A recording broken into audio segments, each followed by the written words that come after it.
Dr. Simon Chan. I'm a physician. I'm an internist and also a gastroenterologist. That means that I take care of patients who are adults, and I also take care of patients who might have stomach, colon, liver, pancreas diseases. I'm also a college counselor, meaning that besides seeing patients, I spend time in helping young students to go to colleges, as well as college students go to professional schools and graduate schools. Today, I have such a pleasure to talk about a career called physician assistants, abbreviated as PAs, throughout my talk. This profession has been around since the 1960s. I'm very proud to be the person able to introduce and maybe reinforce the existence and also the value of this particular profession, PA. I went to Princeton. I also went to Mount Sinai Medical School. Thereafter, while working full-time, I also went to executive programs, weekend programs, to study MBA, business, MPH, management, MSOD, psychology, MDR, which is a law degree. I also went to Oxford University to study something called evidence-based practice of medicine. Through all these education, I was able to appreciate the profession of medicine, at the same time able to gather enough experience to help my own students, the younger ones, to apply to college and at the same time apply, or later on apply to professional schools and graduate schools. So let's start talking about PA. What is a physician assistant? PAs are actually healthcare providers who help and works with medical doctors. They can perform essentially the exact same function as MDs, medical doctors, except that at times they would require medical doctors' supervision. For example, how to write medications, perform procedures, perform physical examinations, assist in surgeries, etc., etc. So PA's typical responsibility include they do so-called H&Ps, history and physicals. They act as a first assist in the operating room. They will assist in surgery and procedures. They help with diagnosis of patients' diseases and write patients' medical treatment plans as well as medications. And of course, they will provide medication scripts. They will give health education and counseling. They will order and interpret laboratory values as well as radiological diagnostic tests. So in short, PAs do exactly what an MD does, except that PAs do not require the same number of years of education like a medical doctor, MD, and at the same time, they perform some services and procedures with the supervision of a medical doctor. So about 2/3 of PAs are actually female, very interesting phenomenon. 40-some% of them actually in primary care, and 24% of them actually specialize in family practice. That means they see patients of all ages. And 17% of them actually in internal medicine, means they see only adult patients, and about 20-some% of them actually are in surgery, and about 10% of them actually are in emergency rooms. So they perform a wide variety of functions. So therefore, you should ask, or many people should ask, why should I become a PA? Why can't I become a medical doctor? Of course, I already mentioned the number of years of training for MD is so much longer than a PA. And the profession of PAs actually is created many years ago. The first actually PA program was at Duke University at that time, was mainly for the purpose of increasing the number of primary care providers to help with the nation's shortage of primary care to patients. So therefore, why should I become a PA? The opportunity to work with an MD, medical doctor, opportunity to work in clinics and operating rooms, and opportunities to have hands-on services to patients as well in surgery, strong interest to learn medicine and surgery, of course. But again, the key is that you don't need the same number of many long years of medical schools and residency training like a medical doctor. However, we should also understand the difference between an NP, nurse practitioner, and a PA. PAs are trained under the medical model. That means disease center as a focus. PAs are not trained in only one specific area. While nurse practitioners, NPs, they are trained in a nursing model, so therefore mainly involved with biopsychosocial centered focus, and NPs are usually trained in one specific area, for example, family medicine, acute care, etc. So there's slight difference in what they do for the society. PA's promising job outlook. I'm going to present quite a bit of numbers. You don't have to memorize anything. I just want to demonstrate that PAs, they do have a role in the society with a very strong reimbursement that is tacked onto it. Physician assistant, they will fill the shortage of doctor shortage by the year 2036.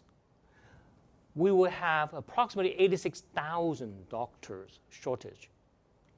And we will have about 48,000 primary care family doctor shortage at about the same time. So PA's, physician assistant, will fill, hopefully, that shortage, which is ultimately and essentially incredibly important to the society. The 7 best healthcare jobs in the United States in present day, 2024, will be nurse practitioner, physician assistant as number 1 and number 2, highly sought after, among many other healthcare professions, mid-level providers, as well as medical people. PAs are in high demand. They have this particular opening of approximately 12,000 per year, which has growth projected as 31% from year 2020 to year 2030. PAs can work in many different workplaces, including hospitals, but most of them, 50-some% of them, actually work in physician's office, primary care offices. And PAs, about 20% of them actually in primary care, and many of them actually is internal medicine, also counted as primary care and some subspecialties, and many of them actually is in emergency medicine. PAs are in high demand. By 2022, the state of California is ranked number 1 in the high demand of employment for PAs. Most PA graduates will get 2 to 3 job offerings by the time they graduate within 2 months. That is a very outstanding achievement. I doubt too many professions will be exactly like that, probably except maybe nurses, maybe except medical doctors, MDs. PAs are in high demand. In California, it's been ranked as number 2 that has the highest pay level for PAs. Number 1 state was actually Washington State. PAs' annual salary actually is about 45% higher than nurses, RNs, and about 1% higher, essentially the same as NPs, nurse practitioners. Again, PAs can work in many different locations and settings, but most of them, 52% of them, actually in physicians' offices. So number 1, 2, 3, 4, 5 work location for PAs would be physician offices, hospitals, surgical hospitals, medical hospitals, outpatient centers like urgent cares, college, universities, professional schools, as well as other healthcare providers' offices. Depends on the PA's level of experience. When they first came out, of course, their salary is not that high yet, but after about 10 to 15 years experience, in the US, a PA can make up to about $135,000 per year, and in California can be as high as $162,000 per year. That's a very high salary. For the last 5 years, on the average, actually, in general, there are about 2 to 3% growth of salary for PAs, and in the next 5 years, all the way up to 2025, same thing, approximately 2 to 3% salary growth per year. Not only catching up for society's requirement, also catching up, I'm sure, for a PA's family's income need. Comparing to all other professions, let's say bankers or other professions, the salary of PAs actually is more than twice as all other professions on the average. So that is a good 100-some% higher salary for PA than other professions on the average. Of course, a PA cannot make as much money as a physician, but PA actually can have a much higher salary than a nurse midwife, nurse practitioner, a physical therapist, an audiologist, etc., etc., etc. And the top 5 or the highest paid subspecialty for PAs will be cardiology PA, neurosurgery PA, dermatology PA, pediatric neurosurgery PA, and also thoracic surgery PA. Of course, these need to be learned on the job with probably more than a few more years of subspecialty training. California actually will be among the top 10 highest paid states for PAs. Alaska actually is number 1. And the top 10 highest paid city, out of top 10, actually 4 of them are in California: Salinas, Yuba City, Santa Rosa, and San Jose, and Santa Clara. And the top 16 states that employ the most number of PAs will be New York, California as number 2. So the job openings for PAs is very promising. Again, I mentioned already, approximately 12,000 new jobs openings every single year. And almost 1/3 of these will be new job openings because of need. And approximately 2/3 will be left vacancies because other PAs or older PAs already left the job by retirement or move out or left their positions. And the top 16 states that have the highest job opening for PAs, again, New York number 1, California number 2. The job outlooks for PAs is extremely good because there's such a shortage of primary care physicians, including MDs, and the desire for more cost-effective, not just lower cost, but cost-effective healthcare delivery is definitely needed by the nation. And the baby boomers are actually getting older. So for the 10 years to come to year 2030, there are at least 40,000 jobs opening. That's a good 31% growth. And the top 16 states that have the highest job outlook for PAs, California actually ranked number 12. And again, the number 1 is Arizona, Colorado, and all that. How to become a PA? Let's talk about education. After we know about the job outlook, the promising positions that will be open, to become a PA, you must have a bachelor's degree, just like become a medical doctor or other graduate degrees. You must complete quite a bit of science courses to become a PA. And most particularly, you need 1,000 hours of healthcare experiences and patient care experiences. Healthcare experiences are not directly responsible for patient care, and patient care experiences will be directly linked to a patient's well-being.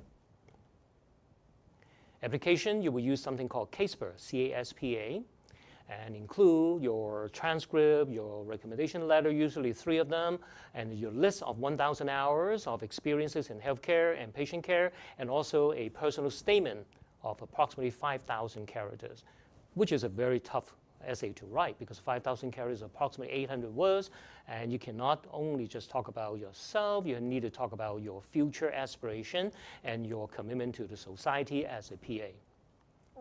Interview is almost universally required. So preparation for interview is very, very ultimate. And after approximately 2 full years of full-time study, you will be a PA with a Master of Science degree. And by that time, you probably would have a 2,000 hours of clinical rotation. You know how to take care of patients. Then you can take the PANCE exam, the Physician Assistant National Certifying Examination, which has 5 sessions of 60 questions, total of 300 questions in 5 hours. After you pass, of course, you can be a PA. You have a license to practice exactly doing the same duties under the supervision of a medical doctor. And every 2 years, you have to have 100 hours of CME, continued medical education hours, and you also need to pass a recertification exam every 10 years. This is a typical calendar by CASPER. Essentially, the season usually opens in April. That means April 1st, you better have all your requirements and your PA education, everything completed so that you can fill out the application and apply as early as you can to PA schools. Pre-medical PA education. There are total about 300 PA schools in the United States. We only have approximately 150 medical schools in the United States. On the contrary, out of 300, 173 PA schools that are so-called accredited by the Accreditation Review Commission on Education for the Physician Assistant. Only just one state, New York, they already have 42 PA schools. Pennsylvania, 37, California, also a lot, 29 PA schools. And by the year of 2021, a few years ago, there were 158,000 certified PAs. And thank you, really. These PAs are really helping the primary care fields in medicine, medical care delivery. 10 best PA schools in California: USC, Stanford, Western, Touro, Chapman, UC Davis, UOP, Southern California Health Sciences, Samuel Merritt in Oakland, and Loma Linda in Riverside. 20 best PA schools, there are 2 California schools. One is Stanford, the other one is Touro. And out of the 20 best PA schools, actually we do have big name schools like Duke, which was the original #1 PA school in the United States. Then we have Baylor, University of Iowa, Emory, and also number 10 is Stanford University. Stanford admission rate is very low, only about 2%, and most PA schools, all the way up to the top 20, they only admit anywhere between 3% to about 8% of all candidates. Average GPA, approximately 3.5, so therefore cannot be so low. Except certain state PA schools, they will accept as low as 2.5, but very hard to find, very hard to find. Comparing PA and MD preparation, bachelor's degree is a must. MCAT, MCAT, only for MD schools. GRE will be preferred for PA, but not for MD, of course. Essay writing, yes, yes. Interview, perhaps for PA school, usually is a must for MD schools. Clinical experience, 1,000 hours for PA, of course, yes for MD. Laboratory experience, not required for PA, but definitely required for MD's candidates. Schooling, PA school is only 2 years, MD school is 4 years. Postgraduate training, PA may be 1 year, or you can skip it even. MD must have 3 to 4 years of postgraduate training called residency. Subspecialization, PA is on-the-job training. For MD is a fellowship reapplication to a specific program in a university. CME, 100 hours every 2 years for PA, 50 hours for every 2 years for MDs, recertification every 10 years for PA, 5 to 10 years for MDs. Independent practice, it's been asked about, and also I think will be essentially certified that PA in California can open their own medical practice, their own medical office. MDs, of course, they can. The typical PA student, average age is 25 to 28. Already mentioned, GPA is a 3.5, cannot be too low. About 71% are female, 8% have military experiences where they were previously in military, Navy, Army, etc. 1/3 of them are already married, 79% are usually Caucasian, 50% had a bachelor's degree, usually in biology, 79% have worked in healthcare businesses before, 27% of 1/3 actually had at least 1 year of healthcare work experience before they apply.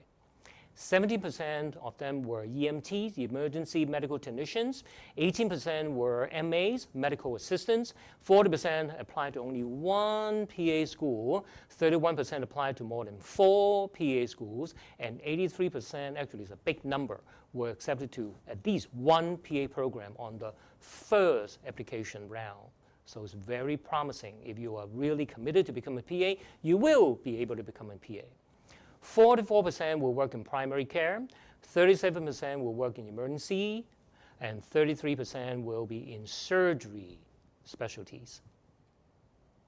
And I always advise my student, you must get your healthcare experiences and your patient care experiences early so you can shadow a medical doctor, you can shadow a PA, you can work in a clinic setting as a medical scribe, you record medical charts, you volunteer in hospitals and nursing homes, and you join your university pre-PA club if possible.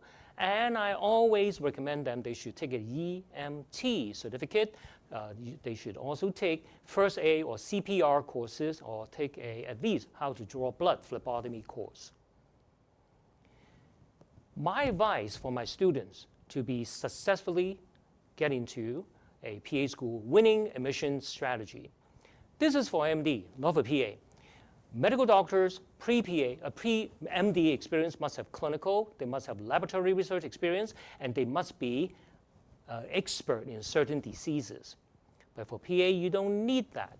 You only need your significant amount of clinical services, experiences, but at the same time, you must have your personal commitment. In other words, don't ever sound like a dropout or failed MD candidate, because you are interested in PA profession, not because you cannot become an MD. At the same time, you must be able to talk about and delineate your contribution to society, meaning that most PAs, more than 50% of them actually will become practitioners in primary care, family practice setting, and that will be your contribution. Of course, some PA will become surgical assistants, they will work in the emergency room, etc. Those are all expected. Application essay, extremely important. Do not start to write about your childhood story. Never sound like a failed pre-medical student. Don't start a story about other professions that you cannot get in, like MD or PhD in something else. Focus all on the PA profession, which is mainly primary care. You must have a heart, empathy. You must be able to contribute as a PA to society, and in your essay, you must have a clear theme, a clear points. Successful acceptance to PA school, first is your GPA, hopefully approximately 3.5. Take your GRE early. This is your responsibility, students.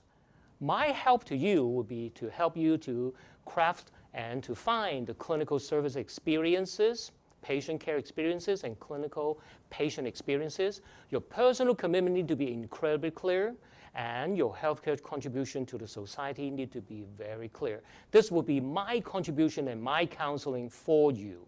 And at the same time, your essays and your interview, I would definitely be able to help you to make that steps successful. I'm very fortunate. In my last 18 years as a college consultant, I am also a career consultant, education consultant, as well as an application consultant. So therefore, all three joining together, I have been very successful in helping my students able to get into the schools of their choice, education of their choice, as well as the career of their choice. I'm Dr. Simon Chan. I have been a physician for the good part of my life. More than 20 years in gastroenterology, treating stomach diseases, colon diseases, liver diseases, and pancreas diseases. I've also been a college counselor for the last 20 years, helping young students to go to their dream schools, dream high schools, dream universities, and Ivy League schools. Now, I'm going to take my time to explain in this program more and more of how students actually can able to go from college to professional schools, and maybe even mid-career change from their own career to another healthcare professions. For PA students, I have at least 3 different types. The first type, of course, mostly are students from college. They have developed their interest in healthcare. They gathered their 1,000 hours. They got their 3.5 GPA. They took their GRE, and now they have the application ready. And they're able to provide their commitment as well as their contribution to society and their clinical services to justify and document the clinical competency to be a PA or an assistant to the medical doctors. But I also see some career change students. Now they already have a career, but after they get married or so, have a family now, they want a higher societal status, they want a higher salary, so PA profession also become their target. I have also seen the third type of students. These are healthcare professionals like medical doctors from their original countries like China, Hong Kong, Taiwan, etc. Now they're here in the United States, but they don't want to spend the time to accrue their experiences because they may not need it. However, most importantly, they may not want the 7 years of clinical training and medical school training again and again. So now they want to go into PA profession. I strongly recommend these students because you already have your professional clinical experience. Now you just need a routine. Now you just need a path to utilize those clinical skills onto helping United States on primary care, on physician shortage. These are the students I strongly recommend that you should look into this PA profession. Pre-PA is a particular preparation step, as a PA is a particular professional commitment.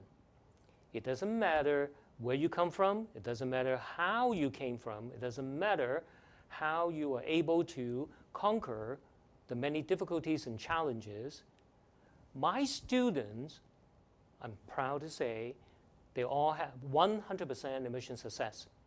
Doesn't matter what they want, at the end of the day, it's about a MD degree, a DO degree, a PA degree, a DDS, a DVM, an OD, or combined BSMD or BS DDS. That means that it doesn't matter whether they want to be a medical doctor, a PA, a dentist, veterinarian, optometrist, or eventually, after many years of preparation, to go to a combined program for medical and dental career. My students, after very careful preparation, after very careful execution of the application, they all have 100% admission success. The PA program season is starting in April of every year. Now's the time. If you are really serious about PA, please consider the profession. I have presented to you many data and career outlook.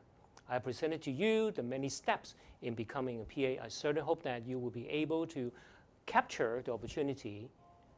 April is the time. Be the first one to submit the application. Don't linger on, don't delay. I wish you all the success.